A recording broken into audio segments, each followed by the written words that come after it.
channel. For today's video, I will be doing a back to school makeup tutorial na sobrang minimal lang and sobrang quick and easy.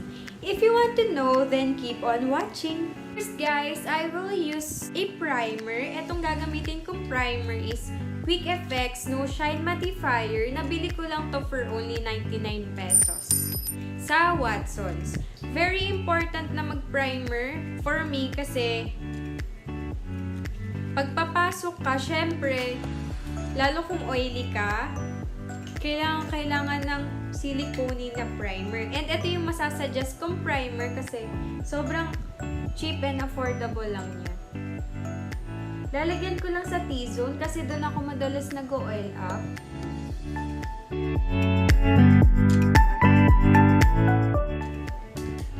Ayan. I'm done priming my face na. And next, let's move on sa base. Yung base na gagawin ko, nasa sa inyo yon kung gagamit pa kayo ng BB cream or dadirect na kayo sa concealer.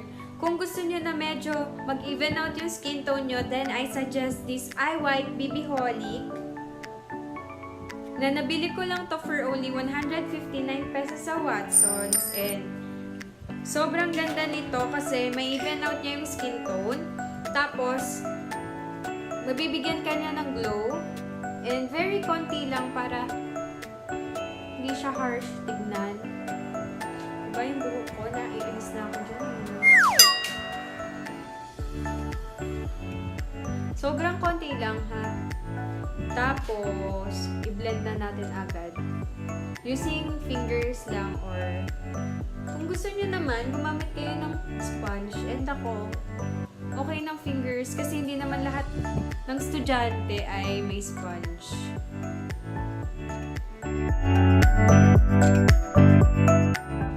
Super konti lang. And guys, hindi ko kayo masasuggest na mag-foundation. Pero kung yung foundation nyo is closer lang as BB cream, then go. Pero yung mga full coverage, lalo pag mainit, hindi ko yun masasuggest. Kasi papasok lang kayo. Tapos, pag nakita pa yun ng ibang yung kaklase, madjudge kayo, sabihin papasok lang. Tapos parang foundation day, diba? Ayan. Ayan, as you can see, medyo pumuti na yung mukha ko, na-even out niya yung skin tone ko. Ang shade pala nitong BB cream na to is light. Dalawa yung variant ng shade nito. Merong beige for morena skin tone and may light for fair skin tone. And next, concealer. If ever na wala naman kayo masyadong imperfection sa face, I suggest na wag na kayong gumamit nito, pero kung lagi kayong puyat, tapos marami kayong blemishes and discoloration, then go. Pero konti lang.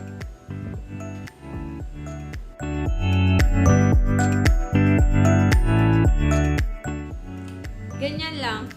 Tapos gagamitin ko lang din yung fingers.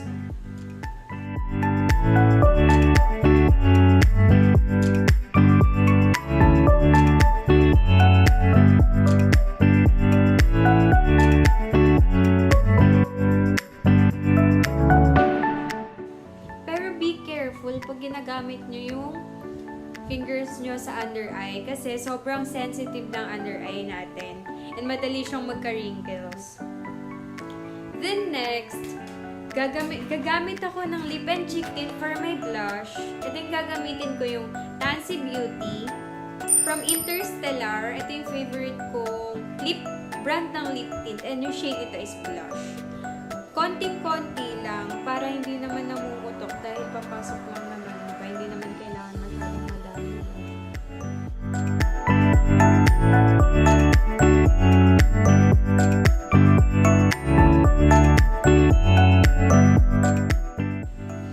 Tapos lagyan nyo na rin sa may chin para kunyari drunk blush. Diba? Iba na ngayon papasok ka na naka-drunk blush. Ayan. I'm done with my cheek tint na. Guys, marirecommend ko na huwag nyo nang iset yung face nyo kung dry skin kayo or normal. Pero, if oily kayo, don't forget to set your whole face kasi mag-crease lahat yan or magkikake. Pero, guys, yung concealer, we need to set with the powder yan, kahit ano pang skin type mo. Kasi delikado yan pag namuumuo sa under eyes. Ang pangit yung tignan. Then, yung gagamitin kong pang set is itong Clean and Clear face powder. Itong Clean and Clear face powder, literal lang siya na para siyang Johnson's Baby Powder. Ayan. White lang siya, tapos wala siyang coverage, pero nabibigyan niya ng justice yung face sa pagiging fresh. Kaya ito na lang. Lalagyan ko lang yung under eye ko.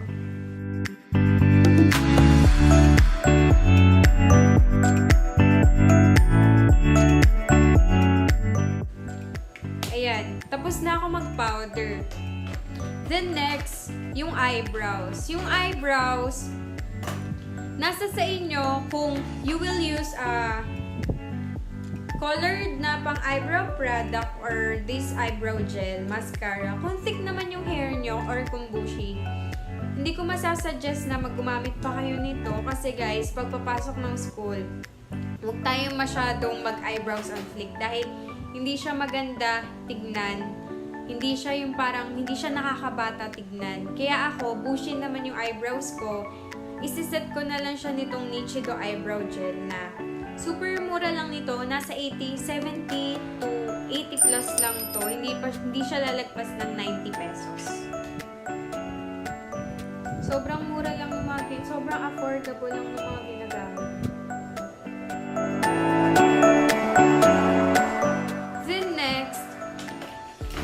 Curl na ako ng lashes. Ang gagamitin ko is itong Nichido Eyelash Curler.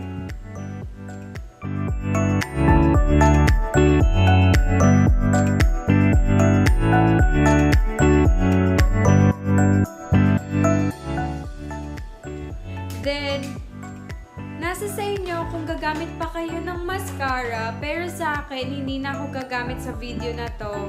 Kasi sobrang simple lang dapat dahil papasok lang tayo sa school. And we all know naman na hindi lahat ng school, kahit high school ka na, hindi lahat ng school pwede maglagay ng makeup. Para hindi rin halata, mag-eyelash curler na lang. Ayan. Then next, kung gusto mo mag-bronze ng face, may re-recommend ko ito sa'yo, yung Everbillion Advance na Blush Duo. Kasi may ganito na siya. Ayan, dalawa na yan. Isang blush, isang pang bronze. Guys, sobrang cheap lang nito. Nabili ko lang ata to for only 113 pesos kasi sale siya.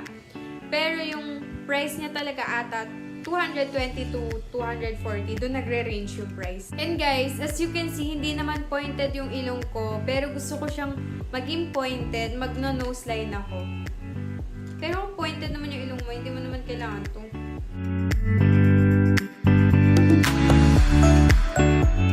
Tangos na ni ate, girl. Then the last part is magli-lip and cheek tint tayo. As you can see, naka-lip and cheek tint na ako nito.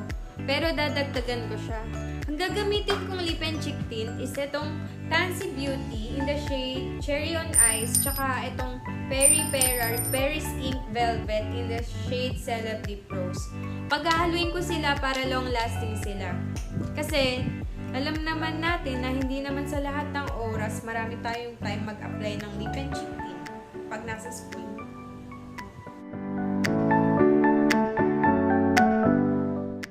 Mas okay ng long lasting siya. Pero guys, sabi ko nga kanina, kung masyadong mahigpit sa school nyo, mag-colored lip balm na lang kayo, yung mga baby lips, ganun. Ayan. So guys, ito na yung kinalabasan niya. Super minimal and simple lang. Kasi sa school naman, diba, hindi naman natin kailangan mag-pack na makeup and kailangan lang natin maging fresh and magmukhang tao. And lahat, as you can see, lahat ng ginamit kong products is very affordable and locally available sa Watsons or sa drugstores. Ayun. And ayusin ko lang yung hair ko, then mag-change lang ako ng clothes, then I will be back.